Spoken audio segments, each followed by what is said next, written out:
Welcome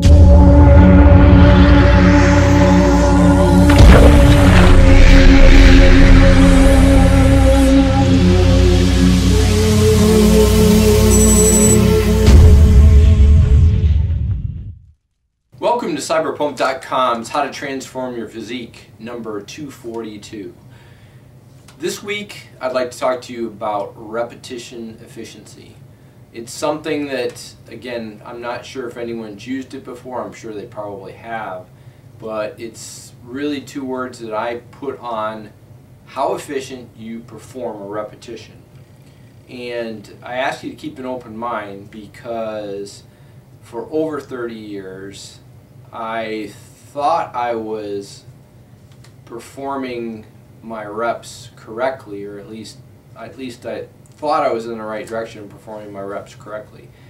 And so in the last, say, probably 2 years, I've really come to find out that I've not been doing them very efficient from each repetition in a set. So keep an open mind going forward, because there's a lot of information out there, and I want to read you two things first before I talk a little bit. It's going to take more than one segment to talk about repetition efficiency. Let me read something. These are actually two people that are very well known right now on the internet, but they're not really. One's well known for training, that's Ben Pakulski, Pac-Man as they call it. Another one's more notorious for the nasty drug cycles that he recommends for bodybuilders. So let me read you these two things. It's not about how heavy the weight is, it's about how heavy you make the weight feel in slow contractions and squeezes. And then the Pac-Man says it's not about moving weights, it's about contracting muscle. Now, they're both saying the same thing, basically. That's where a key for me during the past 30 plus years was I was more so lifting weights.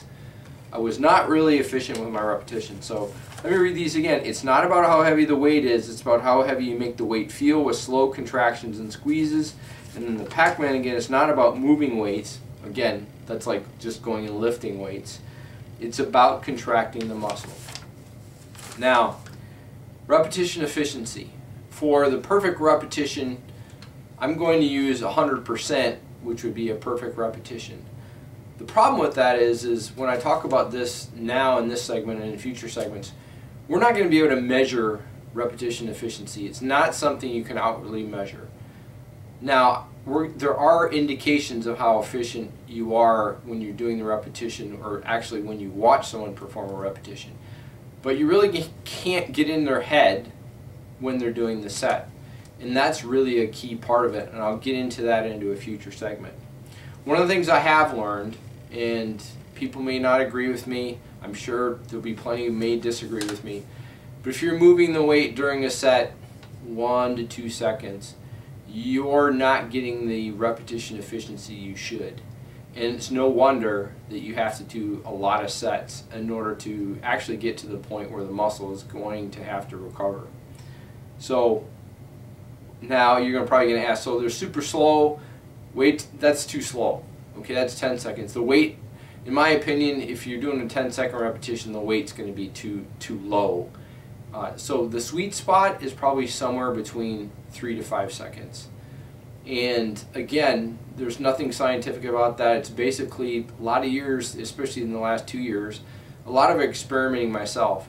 If I'm moving at if you watch someone move a weight at 1 to 2 seconds per repetition, they are typically going to be using other muscles. There's no way. Or if they're not using other muscles, if they're using a significant weight, they're going to be using other muscles to perform the repetition.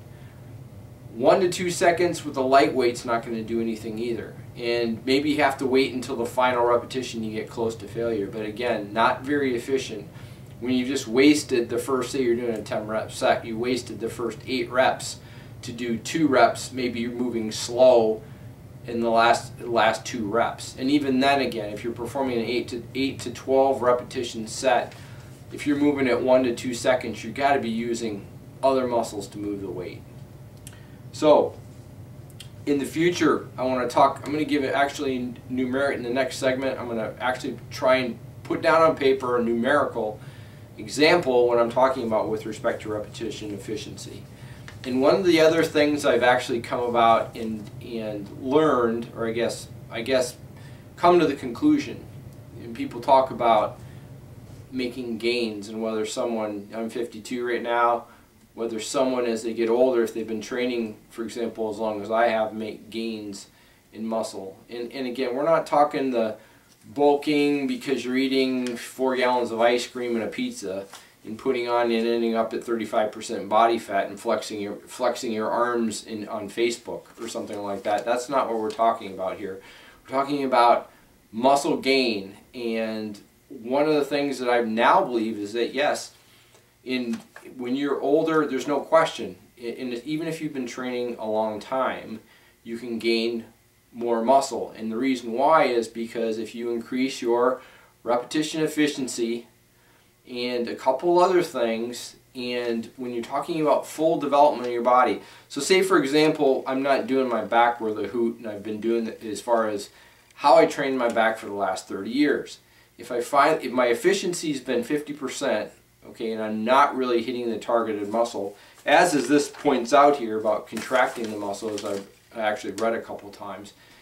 If I'm not, for the last 30 years, I'm not hitting my back worth a hoot as far as contracting all the muscles of the back appropriately and performing at a high efficiency, and I all of a sudden start doing that and actually hitting the muscle, and actually would cause growth, okay? So I no longer believe, before if you were to ask me, it's like, nah, gains will end up drying up on you. If you're not really working efficiently, and most people aren't in the gym, then you could actually put on muscle, and no matter what your age is, or more so that you've been training for quite a long time, you can probably put on some muscle because if you increased your repetition efficiency. So next time, again, I'm going to provide that numerical example. And before I go for this week, I want to talk a little bit, just drop this. I want to talk a bit. I read a very well-known lifter that I've been watching that backlifts all their squats, major backlifting on their squats. And right now, I would guess, I think he's probably entering into his early 30s.